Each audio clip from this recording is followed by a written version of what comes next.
Август 1941-го. Одесса окружена. Румыны, думая, что быстро победят, зачищают окрестности. Но тут их ждет кое-что совсем неожиданное. Всего 15 человек. Без патронов, без связи, без надежды. Но у них есть кое-что другое. То, что у них под ногами, то, чем все дышат под землей. От этого не спрячешься ни в броне, ни в противогазе. Уже на следующий день румыны в панике сообщат о провале. Через неделю эти катакомбы станут для врага самым страшным местом, а 15 моряков превратятся в легенду, в неуловимых мстителей. Они придумали свой способ борьбы — кирпичный дождь. Что же там случилось? Как кучка людей смогла остановить целый полк? И почему враг до сих пор боится звука лопаты о камень? Ответы там, под землей. Но лучше туда не ходить. Там до сих пор идет дождь. Подписывайтесь на канал, ставьте палец вверх, включайте уведомления на канале. Август 1941-го. Одессу обложили со всех сторон. Немцы были уверены, что скоро возьмут город, и отдали его своим союзникам, румынам. Для маршала Иона Антонеску это было очень важно. Это касалось его репутации и гордости страны. Он хотел вернуть земли, которые Румыния потеряла годом ранее. Он мечтал войти в Одессу победителем. Румынские солдаты, которые до этого легко побеждали, уже готовились к параду. Они думали, что русские сломлены. Техники у них почти не осталось, а патроны заканчиваются. Еще немного, и город сдастся. Но было одно место, куда им лучше было не соваться. Одесские катакомбы.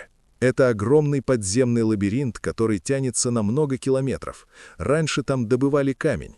Там полно ходов, туннелей, тупиков и завалов. Настоящий подземный город. Для тех, кто знает каждый уголок, это крепость. А для тех, кто попадет туда впервые — ловушка. Там, в темноте, без света, почти без патронов и надежды на помощь, 15 человек смогли остановить целый полк. У них почти не было винтовок, но у них было другое оружие — пыль. Обычная каменная пыль, которая заставит врагов задыхаться, слепнуть, сходить с ума и в панике убивать друг друга. Об этой истории долго молчали. Она слишком жестокая и необычная, чтобы о ней рассказывали на парадах. Но это было на самом деле. И сейчас я расскажу вам правду. Штаб 4-й румынской армии. Пригород Одессы, занятый войсками 20 августа 1941 года. В просторном доме, брошенном хозяевами, пахнет дорогим табаком и французским коньяком. За столом генерал Николая Чуперке, командующий армией, и его штабные офицеры. Настроение приподнятое. Еще бы, Одесса вот-вот падет. Чуперке, 59-летний ветеран Первой мировой, разворачивает карту. Его пальцы, унизанные перстнями, упираются в пригородные районы. До центра города меньше 10 километров. «Господа», — говорит он с легким трансильванским акцентом, «фюрер и маршал Антонеску ждут от нас решительных действий. Русские деморализованы. Их 25-я дивизия потрепана под Дальником. Флот ушел в Севастополь. Город обречен». Офицеры кивают. Кто-то позволяет себе улыбку. Они уже видели, как отступают русские. Несколько недель назад казалось, что Одесса — это крепость, которую не взять. А теперь это мышеловка, из которой большевики бегут. Начальник разведки, подполковник Георгий Димитреску, раскладывает свежие данные. По нашим сведениям, укрепления вокруг города серьезны, но людей для их обороны катастрофически мало, особенно в секторе к востоку от Дальника. Там держатся какие-то разрозненные группы, моряки, ополченцы, остатки разбитых частей. Артиллерии у них почти нет, патроны экономят. Чуперке довольно хмыкает. «Значит, будем давить числом. Первый эшелон — наши ветераны под Плоэшти, они голодны до славы. Второй эшелон — горные стрелки, они привыкли к любым условиям. И приказ — не останавливаться, не ввязываться в затяжные бои, прорываться к центру». Он делает паузу, обводит взглядом присутствующих. Маршал Антонеску дал нам 10 дней, я даю вам 5. Одесса должна быть нашей к сентябрю. Мы вернем земли, которые у нас украли большевики. Мы покажем Европе, что румынский солдат не хуже немецкого».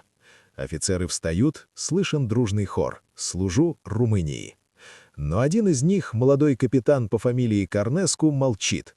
Он только что вернулся из разведки в пригороде, видел странное. Местные жители говорили про катакомбы, про то, что под землей можно спрятать целую армию, про то, что русские могут уйти под землю и бить оттуда. Он решает доложить позже, когда будут точные данные. Сейчас не время портить генералам настроение. А в это время в катакомбах, глубоко под ногами румынских штабистов, 15 человек точат лопаты о камни и готовятся ко встрече. Они не знают, что стали главным кошмаром румынского командования. Они просто делают свою работу. Чуперке, конечно, был прав в одном. Одесса действительно обречена. Но он и представить не мог, что обречена она будет не для русских, а для его собственных солдат, и что виной тому станут не пушки и не авиация, а пыль и 15 моряков, у которых кончились патроны. Окраина Одессы, где скоро будут катакомбы. Вчера тут еще воевали, а сегодня подозрительно тихо. Григорий Бойко, старшина, 42 года, моряк с опытом, сидит у входа в шахту и перематывает уставшие ноги. Рядом его группа, всего 14 человек. Это все, что осталось от роты морпехов, где было 120 бойцов пару недель назад. Бойко местный, с Молдаванки. Он каждую улицу тут знает. До войны работал на стройке, лазил по этим шахтам, когда их расширяли. Кто бы мог подумать, что эти дыры станут его последней линией обороны? «Ну чё, хлопцы», — говорит он осипшим голосом, — «давайте проверим, кто на месте». Все по очереди называют свои имена. Молодые и старые, местные и приезжие. Рыжий цимбалюк, молчаливый Костя Белобров, который классно слышит землю, дед Архипыч, бывший боцман, которого списали по ранению, но он отказался уезжать. И 4 студентов-ополченцев, без опыта, но с огнем в глазах. Всего 15, плюс Бойко. Оружия почти нет. 3 винтовки Мосина, по 5 патронов на каждую, пустой наган, 2 ножа, 3 лопаты и строительные инструменты, которые остались в шахте. Цимбалюк смотрит на это все и усмехается. «Григорич, у нас тут ничего нет против их пулеметов. Может, прорвемся к своим?» Бойко качает головой. «Нет у нас своих, Рыжий. Наши отступили за дальник. Пехота убегает, флот ушел, мы отрезаны и связи нет». Архипыч сплевывает. «Значит, здесь помрем, не впервой. Я еще в гражданскую от белых в таких норах прятался, только тогда хоть патроны были». Бойко молчит, потом показывает на карту, нарисованную углем на фанере. «Слушайте, эти шахты — километры ходов. Я тут каждый угол знаю. Выходов штук 20, но почти все завалены. Можем уйти глубоко, никто не найдет. Но что будем делать?» Костя Белобров, связист, обычно молчит, но тут говорит. «А может, не уходить? Может, здесь драться?» Все смотрят на него. Он редко говорит просто так. «Я вчера слушал эфир. Румыны болтают без умолку, почти не шифруются. Они думают, что мы разбиты. Штаб их в 3 километрах. Едут по дорогам, как на параде. Думают, Одесса уже их». Бойко смотрит на Костю. «Ты предлагаешь засаду? С чем? Камнями кидаться?» Костя пожимает плечами. «Ну и камнями. На войне все пригодится». Тишина. Только ветер гуляет в шахте. Архипыч кашляет, встает, трогает стену.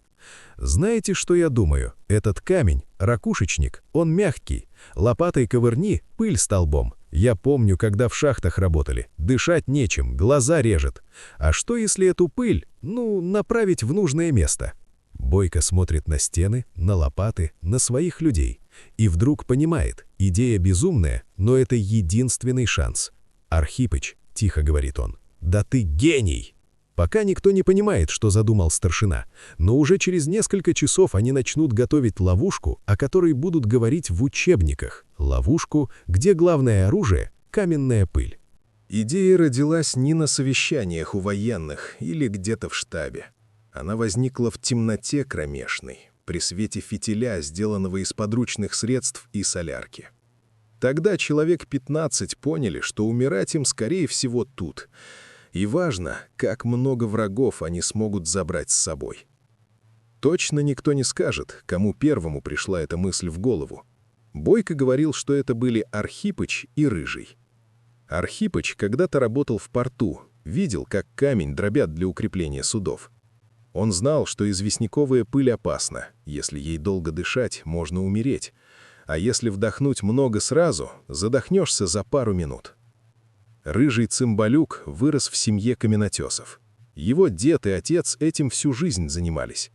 Рыжий знал, как ветер гуляет в шахтах, как меняется тяга воздуха в зависимости от времени суток, как пыль поднимается и оседает.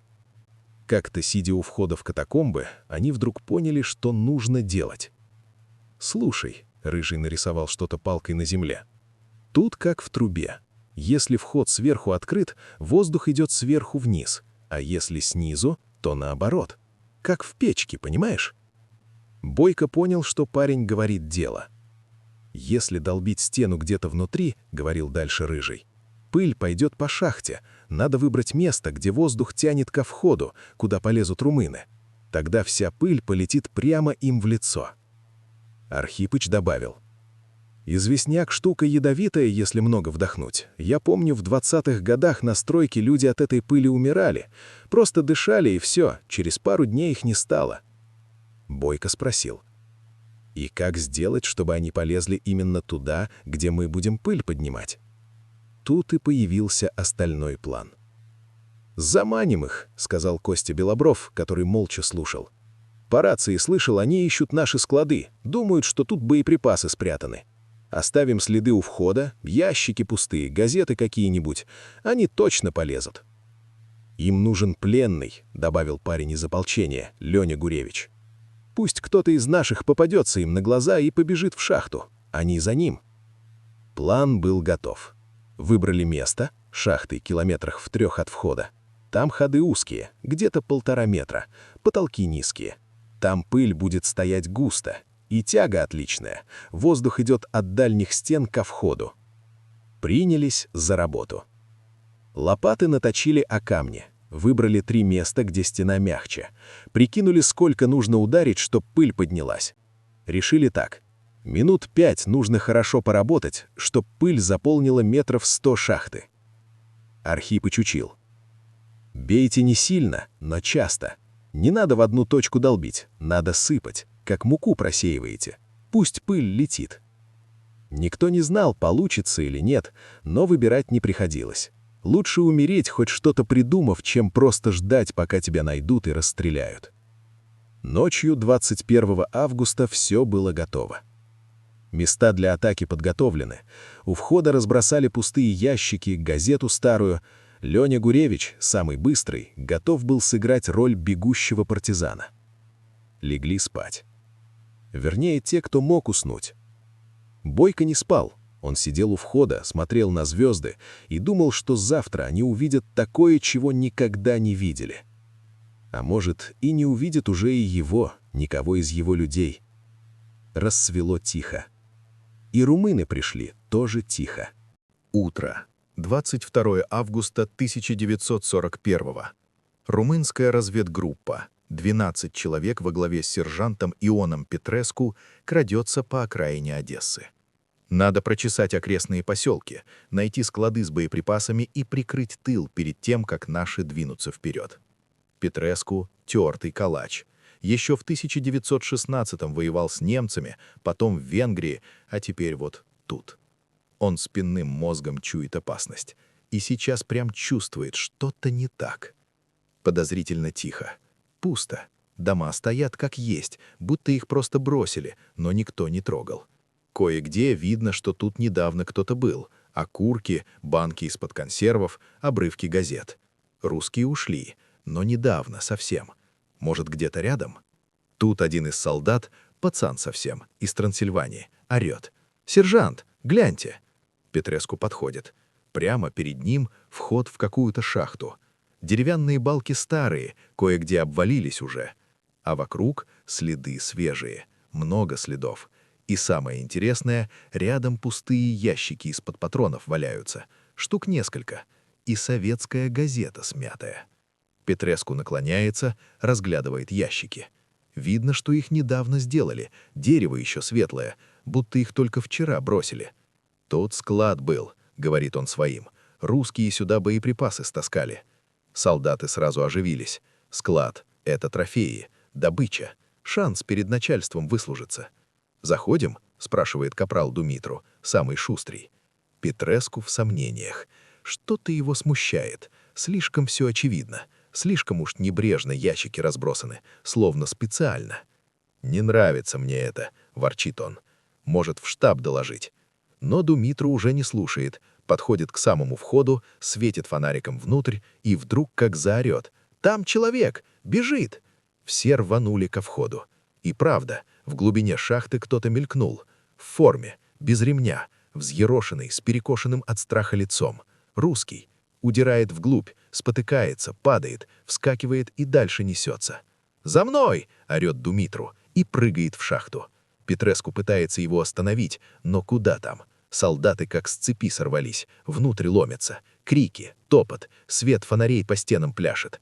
«Стой!» — орет Петреску. «Назад!» Но его уже не слышно. Азарт затмил все. Русский один, без оружия, в темноту убегает. Надо его взять, допросить, выяснить, где склад. Петреску остается у входа с 3 солдатами. Велит им ждать. Сам хватает рацию, вызывает штаб. Докладываю. Нашли вход в подземелье. Вероятно, склад с припасами. Преследуем врага. Прошу подкрепления. Из штаба отвечают. Ждите, высылаем роту. Но ждать уже некого. Первые солдаты исчезли в темноте, и связи с ними нет. Только эхо доносит их голоса, и те затихают. А Леня Гуревич в это время что есть мочи несется по шахте. Сердце колотится, в горле пересохло, но он бежит. Надо заманить их как можно дальше, прямо туда, где Бойко и остальные с лопатами наготове. Слышит сзади топот и крики на чужом языке. Румыны близко, очень близко, еще чуть-чуть и схватят.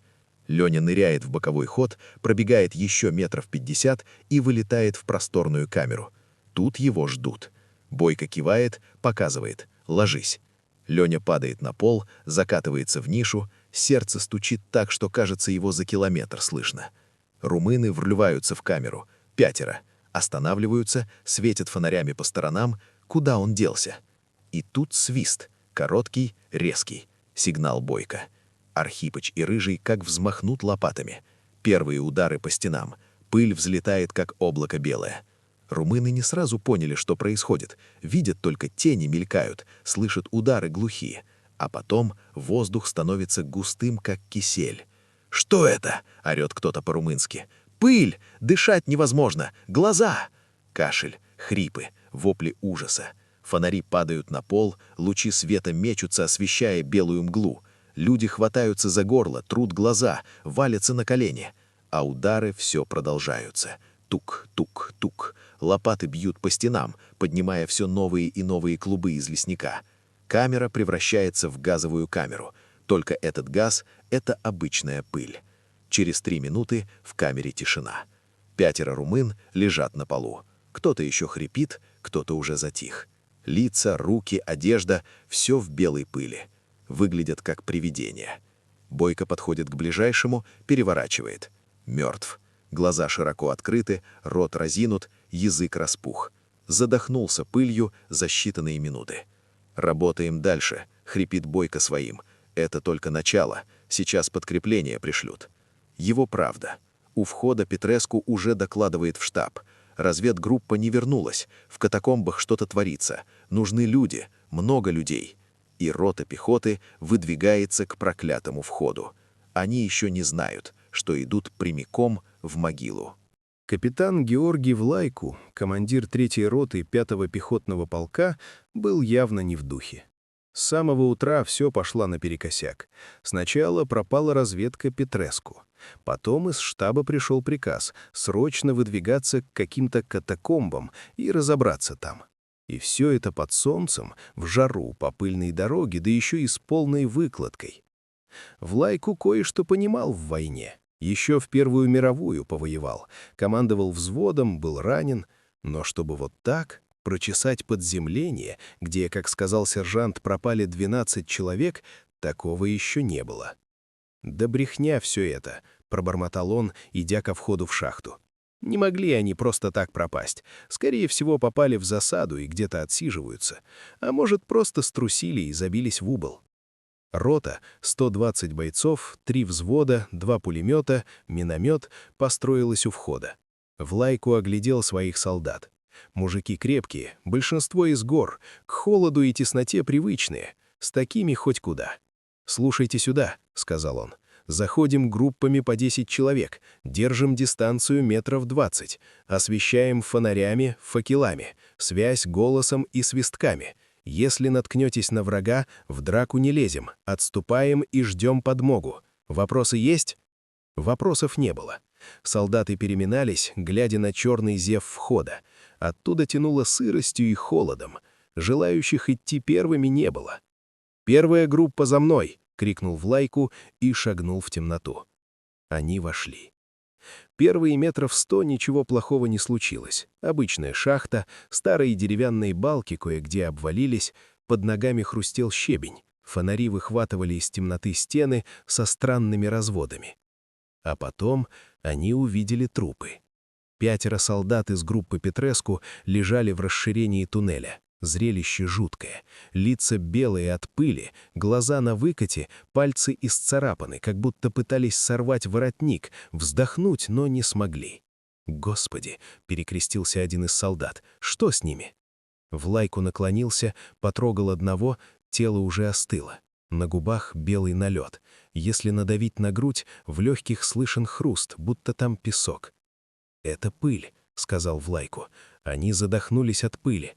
Но откуда тут столько пыли?» Он посмотрел наверх, посветил фонарем на стены. Все как обычно. Обычный камень. Никаких следов взрывов или обвалов. «Внимание!» — крикнул он. «Враг может быть рядом. Осторожно!» Они пошли дальше. Туннель сужался, потолок стал ниже, пришлось пригибаться. Воздух был тяжелым, появился странный привкус. И тут они услышали звуки. Глухие удары. Тук-тук. Тук. Где-то впереди, далеко, но отчетливо, кто-то стучал по камню, ритмично, без остановки. «Стой!» — скомандовал Влайку. «Слушаем».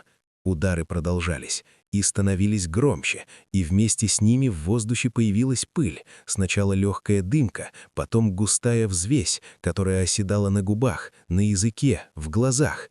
«Назад!» — закричал Влайку. «Живо назад!» Но было поздно. Пыль повалила отовсюду, из боковых ходов, из трещин в стенах, с потолка. Она была везде, белая, едкая, удушающая. Солдаты закашлялись, фонари затряслись в руках, выхватывая из темноты лица, искаженные ужасом. Кто-то упал, кто-то побежал вперед вместо того, чтобы отступать. Крики, ругань, молитвы на румынском слились в один вой. Влайку старался не паниковать. Он расстегнул воротник, закрыл рот рукавом, но пыль была везде. Глаза слезились, он почти ничего не видел, легкие горели. Он сделал несколько шагов назад, во что-то врезался, упал, рывком поднялся. Рядом бился в агонии его связист, молодой парень, всего 20 лет. Парень хрипел, хватал себя за горло, катался по полу. Влайку хотел поднять его, но не смог. Силы уходили с каждым вздохом. В голове стучало, перед глазами все плыло. «Вот и все», — подумал он, — «тут мы и сдохнем». И тут удары прекратились, пыль стала оседать. В тишине были только хрипы умирающих. Влайку стоял на коленях, ловил воздух все еще полной пыли. Рядом лежали десятки тел. Кто-то еще двигался, кто-то затих заново. Из темноты донесся голос, глухой, прокуренный на чистом русском. «Уходите отсюда, идите и расскажите своим. Здесь вам не Европа, здесь Одесса». Влайку поднял голову, в свете мерцающего фонаря он увидел тени. Несколько человек в рваной форме стояли в дальнем конце туннеля. В руках у них были лопаты, обычные саперные лопаты. Один из них, старый, с нашивками старшины, смотрел прямо на Влайку. В его взгляде не было злобы, только усталость и какая-то грусть. «Уходите», — повторил он, — «и скажите своим, больше сюда не приходите. Здесь смерть». Влайку поднялся, шатаясь, подхватил ближайшего живого солдата и побрел к выходу. Он шел по телам своих людей, спотыкался, падал, вставал и шел дальше. Ему нужно было выжить, нужно было рассказать. Он выжил. Из 120 человек вышли 23, остальные остались там, в шахте, под белым саваном известняковой пыли. А в катакомбах 15 моряков точили лопаты и ждали новых гостей. Они знали, это только начало. Румыны еще вернутся, будут приходить снова и снова, пока не поймут, что под землей их ждет только смерть. Чтобы понять, что там случилось, забудьте все про войну. Никаких пуль, взрывов. Там убивало то, чем мы дышим, только очень много. Известняк, ракушечник, мягкий камень, из которого Одессу строили. Обычно он безопасный, но если его дробить в пыль, то это страшное оружие. Моряки Бойко не были профессорами, они не знали формул, но понимали, эта пыль убьет. Как это работало? В катакомбах воздух сам ходит, он идет от входа вглубь, если вход высоко, или наоборот. Бойко и Рыжий, который знал катакомбы как свои 5 пальцев, выбрали место, где воздух хорошо тянуло, из дальних углов к главному входу, куда румыны полезут. 3 места, где стена мягкая, в каждом по 2-3 моряка. Их задача — не бить стену кувалдой, а сыпать пыль, быстро бить лопатами, чтобы в воздух взлетала куча мелких частиц. Эти частицы, как острые осколки, они не просто пачкают легкие, а режут их. Дальше физика. Пыль в закрытом месте сразу не оседает, она висит в воздухе. Чем больше пыли, тем дольше она держится. В катакомбе с низким потолком ее становится очень много. Что чувствует человек в таком облаке? Сначала странный вкус во рту, пыль на языке и губах. Потом в горле дерет, хочется кашлять. Через минуту уже жжет, глаза слезятся. Трешь их, а становится хуже, пыль въедается. Слезы смешиваются с известняком, и на глазах белая корка. Плохо видно, все расплывается. Потом кашель, не простой, а как лай. Организм пытается вытолкнуть пыль, но она уже внутри. Острые частицы режут легкие. Человек не может дышать, хватает воздух, а получает только пыль. Легкие полны слизи и известняка, дышать невозможно. Начинается паника, страх. Человек ничего не понимает, просто хочет дышать.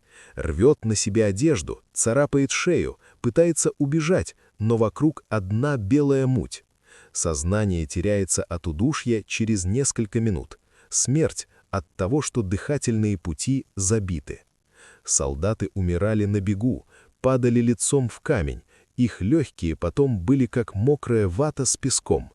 Моряки слышали кашель, хрипы, мольбы, видели, как здоровые парни умирают за пару минут. Кто-то не мог на это смотреть, отворачивались, закрывали уши. Только Архипыч, старый боцман, плевал и копал дальше. Он всякую смерть видел, это хотя бы быстрая. Бойко руководил как дирижер, свистел. 3 раза начинаем, 2 кончаем. Следил, чтобы свои не попали под пыль. Они прятались в боковых нишах и закрывали лица мокрыми тряпками. За день отбили 3 атаки.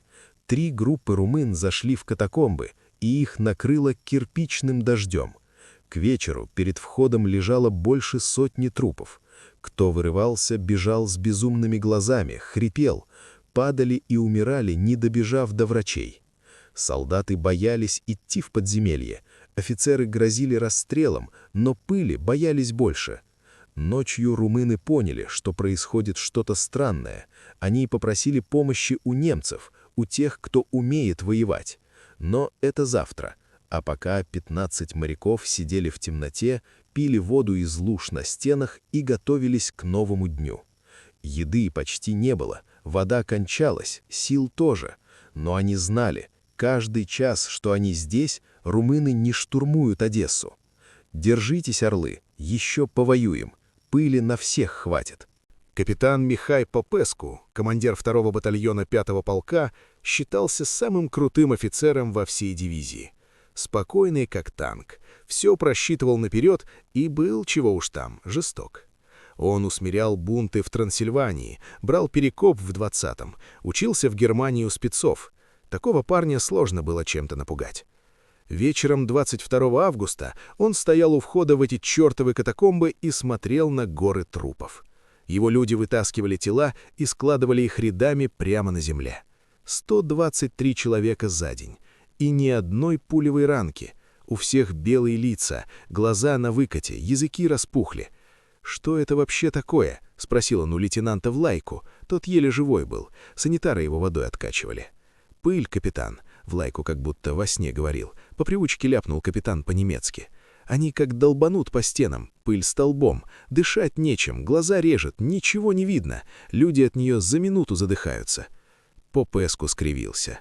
Не любил он эти мистические штуки, во всякую чертовщину не верил. Но факты, вот они, перед глазами. «Ладно», — сказал он, — «завтра снова полезем. Дайте противогазы». «Да не поможет», — Влайку головой мотает. «Противогаз ее не берет. Эта пыль фильтр забивает сразу. Я ж видел. Они надевали, и все равно конец». Попеску задумался. Он был профи, а профи не полезут на рожон, где их точно убьют. «Окей», — сказал он, — «завтра штрафники пойдут. Им все равно деваться некуда, а мы посмотрим, что будет». Утром 23 августа штрафная рота, сотня тех, кто накосячил перед румынским законом, полезла в катакомбы. Им пообещали свободу, если найдут и уничтожат русских. Выдали противогазы, фонари, ножи. Пошли они под конвоем. Сзади офицеры, чтобы никто не сбежал. В этот раз Бойко решил по-другому поступить. Понял, что румыны учатся, значит, надо не только пылью давить, но и на психику. Когда эти штрафники в штольню метров на 300 залезли, моряки начали. Но теперь они били не в 3 местах, а сразу в 5, в разных ходах. Пыль со всех сторон поднялась, как будто в кольцо их взяли. И тут началось то, что потом слепой бойней назвали. Штрафники в коридоре узком, как пыль пошла, сразу в панику впали. Крики, топот, давка. Кто назад побежал, кто вперед. В темноте этой, в пыли, ничего не видно.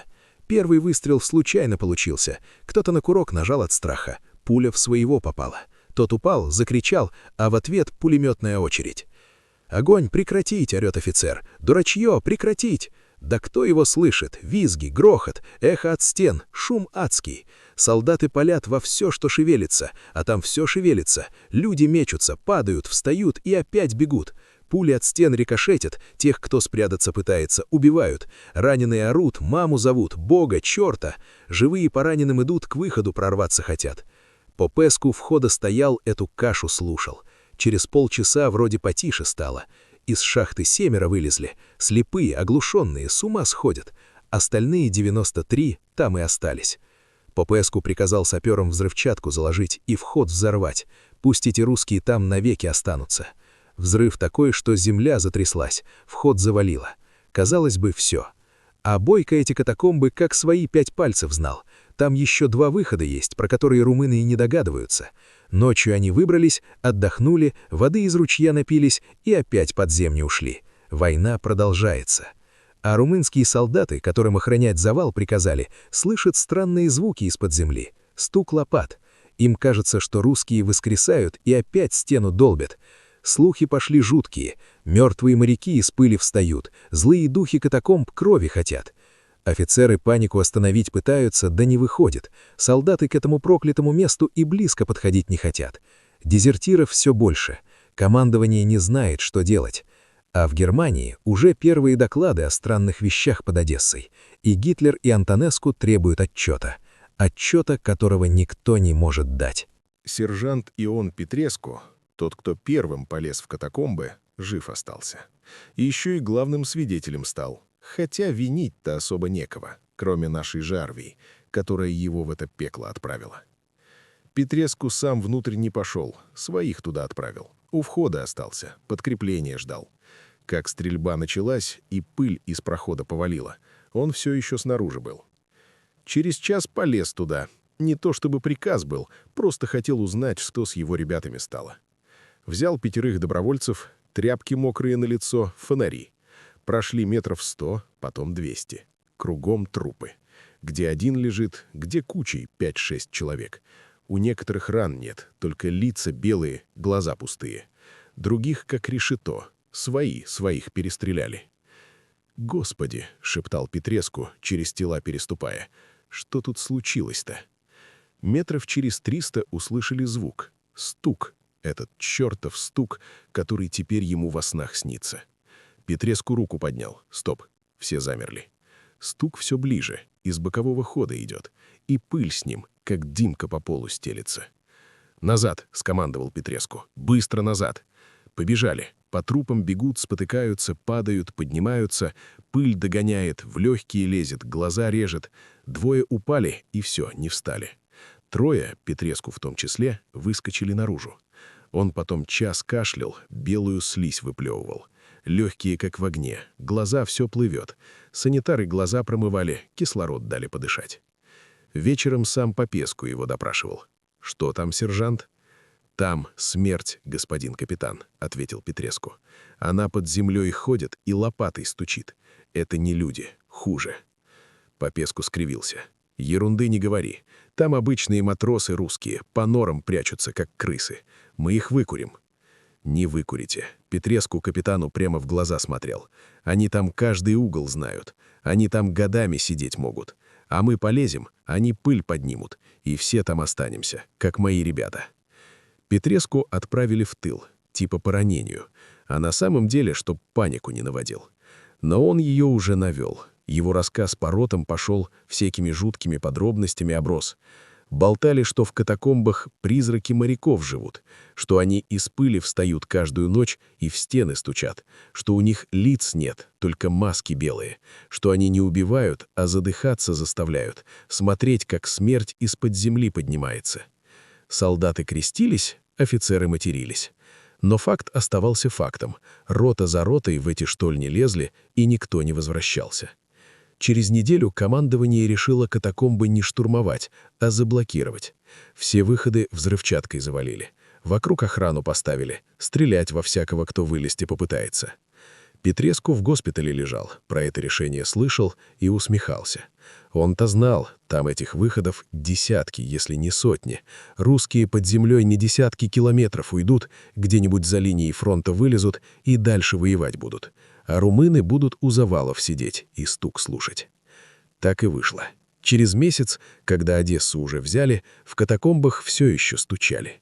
Партизаны из моряков Бойко воевали в тылу до самого 44-го, а Петреску до конца войны ночами просыпался с криком, белые лица солдат во сне видел. Его комиссовали в 42-м. Вернулся в Румынию, сторожем на кладбище работал. Говорили, сам с собой разговаривал, иногда кричал «Пыль, пыль идет!». Умер в 55-м, так и не отошел от того, что в катакомбах видел. А его рассказы, которые военный психиатр записал, в архивы румынские попали под грифом «совершенно секретно». Только в 90-х их открыли, и только тогда все узнали, что обычная каменная пыль с человеком может сделать, если у нее хозяева есть. В 1944-м, когда наши брали Одессу, в катакомбы спустились саперы. Задача — проверить, нет ли мин и врагов. В одной из отдаленных выработок, километрах в 3 от заваленного входа, они наткнулись на надписи. На стенах были выцарапаны имена и даты, много имен, и такая фраза «Продержались сколько смогли. Патроны кончились, еды нет и воды тоже. Уходим дальше. Если не вернемся, не забудьте нас. 15 моряков». Саперы сразу доложили наверх. Начались поиски, но никого не нашли. Катакомбы — это лабиринт на тысячи километров, и где-то там, в этой кромешной тьме, возможно, все еще лежат те, кто так и не выбрался. Что же случилось с этими 15? Документов почти не осталось. Операция была под грифом «секретно», имена вычеркнули из отчетов, но по обрывкам информации, по воспоминаниям местных и случайным письмам можно хоть что-то понять. Григорий Бойко, старшина первой статьи, одессит, 42 года. После катакомб воевал в партизанском отряде, взрывал поезда. В 43-м его сильно ранило, отправили в больницу в Баку. Выжил, вернулся в Одессу после победы. Работал на заводе, умер в 68-м. О том, что было в катакомбах, не рассказывал, лишь однажды обмолвился сыну. «Мы там такое творили, что враги до сих пор вспоминают». Архип Петрович, Архипыч, Боцман, настоящее имя неизвестно. По одной версии, погиб в катакомбах в сентябре 41-го, задохнулся в пыли, спасая товарищей. По другой, выбрался, но умер от ран в 42-м.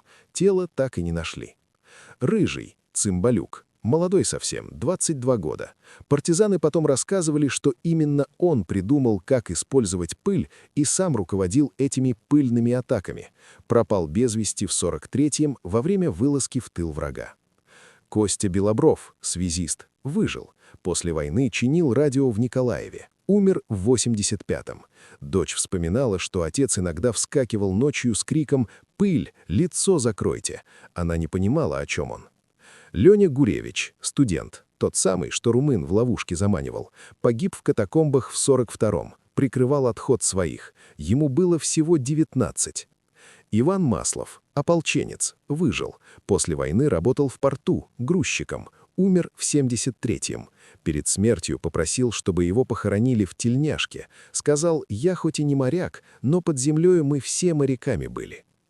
Остальные имена где-то затерялись. Кто погиб, кто ушел воевать дальше, кто просто исчез.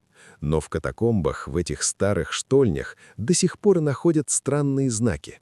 На стенах глубоко под землей выцарапаны даты 41-й, 42-й, 43-й и рядом якоря. Обычные якоря, символ моряков. Их десятки. Может, кто-то отмечал дни, может, просто так, чтобы не тронуться умом в темноте. Самая поздняя дата – 10 апреля 44-го, за день до освобождения Одессы. Рядом написано «Дождались, скоро наши, мы живы». Кто это написал, неизвестно. Может, кто-то из тех 15, может, другие партизаны, кто пришел позже. Но факт – люди продержались под землей почти 3 года. В 44-м, когда наши вошли в Одессу, из катакомб выбрались 7. Страшно худые, седые, ослепшие от темноты, но живые. Они молчали, не говорили, кто они, где были, их отправили в больницу, потом куда-то в тыл. Что с ними стало потом, никто не знает. Но старики в Одессе помнят, после войны в городе ходили странные люди, появлялись только ночью, боялись света, говорили тихо, с каким-то непонятным акцентом. Местные прозвали их «подземными дедами» и старались обходить стороной. Может, это были они, те, кто 3 года не видел солнца, те, кто научился убивать пылью, те, кто стал призраками еще при жизни. Год 1945. Война кончилась. Все считают убытки, пишут воспоминания, открывают музей. Одессе дают звание города-героя. Про ее оборону, про моряков и партизан написаны тома. Но о кирпичном дожде — тишина. В архивах ничего. Ветераны отворачиваются, историки разводят руками. Почему так? Причин несколько. И, как обычно, дело не в военных секретах, а в человеческой психологии и политике. Первая причина – слишком жестокий метод. Понятно, война – дело грязное. Пули, взрывы, штыки – это хоть как-то укладывается в голове. А тут люди умирали от пыли. Медленно, в агонии, с глазами на выкате и распухшими языками, как будто в газовой камере. Советскому солдату, герою-освободителю, такие методы не к лицу. «Наши так не дерутся», — сказали бы тогда. Вот и засекретили все, чтобы враг не воспользовался. Вторая причина – не хотели, чтобы враг повторил. Представьте, немцы узнают, что кучка людей с лопатами может остановить целую армию. Что им помешает сделать так же против нас? Катакомбы ведь не только в Одессе. Под землей ходы есть под Керчью, под Севастополем, да много где. Научатся пыль использовать, наших солдат поляжет еще больше. Проще было замять дело, будто ничего и не было. Третья причина – тяжело вспоминать поражение. Одессу ведь сдали. 2,5 года оккупации – это всегда было больное место. Героизм защитников – это да, но на фоне общего отступления. Истории о том, как горстка смельчаков держалась в катакомбах, как-то не вязались с победными речами. Напоминали, как дорого нам далась эта война. Четвертая причина – масштаб не тот. 15 человек против полка – это круто, но по сравнению с миллионами погибших, со Сталинградом и Курской дугой – капля в море. Историки, которые писали толстенные книги, просто не обращали внимания на такие мелочи. А если и видели, не считали это важным. Пятая причина – молчание выживших. Кто выжил, дали подписку о неразглашении и молчали как рыбы. Даже своим детям не рассказывали, потому что слово, данное родине, было свято. А без свидетелей история умирает. В румынских архивах эти документы были под замком до 1995 года. В наших — еще дольше. Только в начале 2000-х историки начали сопоставлять факты, искать хоть какие-то зацепки, чтобы понять, что произошло. Профессор из Бухареста Ион Петреску, однофамилец того самого сержанта, в 2003 году опубликовал статью, где впервые подробно рассказал о событиях 22-23 августа 1941 года в одесских катакомбах. Он работал с румынскими военными архивами, с отчетами госпиталей, с показаниями тех, кто выжил. Картина вышла жуткая. Только за первые пару дней румыны потеряли в катакомбах около 300 человек убитыми и пропавшими без вести. Еще сотню вытащили с больными легкими, многие потом умерли в больницах. Наши потери — 4 убитых, 2 раненых. Соотношение — 300 к 4. Это не просто победа, это полный разгром. На Петреску так и не смог найти полный список этих 15 моряков. В советских архивах документы либо уничтожены, либо до сих пор лежат под грифом. Есть только имена, нацарапанные на стенах, и рассказы местных жителей, которые помнят странных людей, вылезавших из-под земли. Сегодня в Одессе есть музей катакомб. Туда водят туристов, рассказывают о партизанах, о подпольщиках, о героической обороне, но про кирпичный дождь гидери вспоминают редко. Слишком страшная история, слишком неоднозначная. А в одной из штолен, там, где эти 15 моряков приняли свой последний бой, до сих пор висит табличка. Маленькая, самодельная, прикрученная проволокой. На ней написано: «Здесь 22-23 августа 1941 года 15 моряков-черноморцев остановили румынский полк. Вечная память героям». Кто ее повесил, неизвестно, говорят поисковики, но поисковики только плечами пожимают. Может, это те, кто выжил, те, кто не смог молчать, те, кто оставил свой след на камне не лопатой, а памятью. Август 2021-го. Одесские катакомбы. Группа местных ребят из исторического клуба лезет в шахту номер 43 БИС. Это глухомань, куда туристы носа не кажут. Тут темно, ничего не укреплено, только камень и тишина. Главный у них — 55-летний историк Андрей Стороженко. Он в этих катакомбах как дома, 30 лет тут лазит. Но сегодня у них дело особое. В прошлом году нашли записку, рассказывает он с фонарем в руке. Старая, вся истлела, в банке стеклянной. А там написано: «Ищите в 3-м забое от входа, там наши имена». Идут они вглубь. Воздух хоть топор вешай, сырость жуткая. Фонари выхватывают стены, будто наростами какими-то покрытые, и капает где-то. «Вот», — говорит один, — «3-й забой». Подходит к стене, камень как камень, ничего особенного. Остороженко рукой по стене водит, и вдруг зацепился за что-то. «Светите сюда». А там надписи, куча надписей, ножом или гвоздем выцарапана, вся стена исписана. Бойко Г.И. 22.08.41. Цымбалюк А. Тут. Белобров К. Живы пока. Маслов И. 3-й день без воды. Гуревич Л. 19 лет, светлая память. И ниже совсем мелко. Румыны ушли, держимся. Если не выберемся, простите. 15 моряков. Сентябрь 1941. Сторожова молчит. Видал он в катакомбах всякое, но такое первый раз. «Это они», — говорит наконец. «Те самые 15. Весточку нам оставили». Начали они все это дело форткать. Работа долгая, каждый сантиметр надо снять, чтобы потом разобрать. Что-то уже стерлось, что-то известняком заросло, но главное — имена есть. Теперь у истории лица появились. Потом в архивах проверили. И правда, был такой Григорий Бойко, служил в морской пехоте, получил орден Красной Звезды в 42-м, за что непонятно. Александр Цымбалюк пропал без вести в 43-м. Константин Белобров после ранения в 44-м домой вернулся, в 85-м умер. А Леня Гуревич, студент, 22 года, в июле 41-го в ополчение пошел. В списках погибших его нет. Просто пропал. Теперь ясно где. «Знаете, что самое жуткое?» — говорит Стороженко, когда вылезли наверх. «Эти люди 3 года под землей жили. Без солнца, без еды, без надежды. Смерть каждый день видели. И не сломались, не сдались, не предали. Просто делали, что должны». Достал папиросу, закурил. А мы тут думаем, верить или не верить. Конечно, верить, потому что это правда, и она на камне написана. Сейчас в Одессе хотят открыть новый музей про тех, кто катакомбы защищал.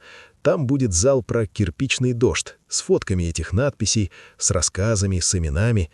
Но главное, там, под землей, в тишине, где голоса их слышно, где стены имена хранят, где 15 моряков остались в камне, который стал им и оружием, и крепостью, и могилой. Эхо там не стихает, напоминает. Война — это не только парады и награды. Это еще и пыль, и тьма, и героизм тех, кого никто не знает. Но мы теперь знаем их имена. И пока помним, они живы. Катакомбы Одессы — это отдельный мир. Подземный лабиринт, где время течет иначе, где на стенах можно прочитать историю войны, написанную не чернилами, а ножами и осколками. Тысячи людей прошли здесь за эти годы. Поисковики, историки, туристы. Многие оставляют свои надписи. Кто-то просто здесь был, кто-то имена погибших родственников. Но есть одна надпись, которую не трогают. Она в дальнем забое, куда редко добираются. Надпись гласит: «Не ищите нас. Мы везде. Мы в камне, мы в пыли, мы в вашей памяти». 15 моряков. Август 41-го. Рядом выцарапанный якорь, простой морской символ. И когда стоишь перед этой стеной, когда гаснет фонарь и наступает полная, абсолютная тьма, кажется, что слышишь звук. Тук, тук, тук. Тихий, ритмичный. Кто-то работает лопатой глубоко в недрах земли. Это стучит память. Это стучит история. Это стучат они. 15 моряков, которые победили смерть и остались в камне навсегда.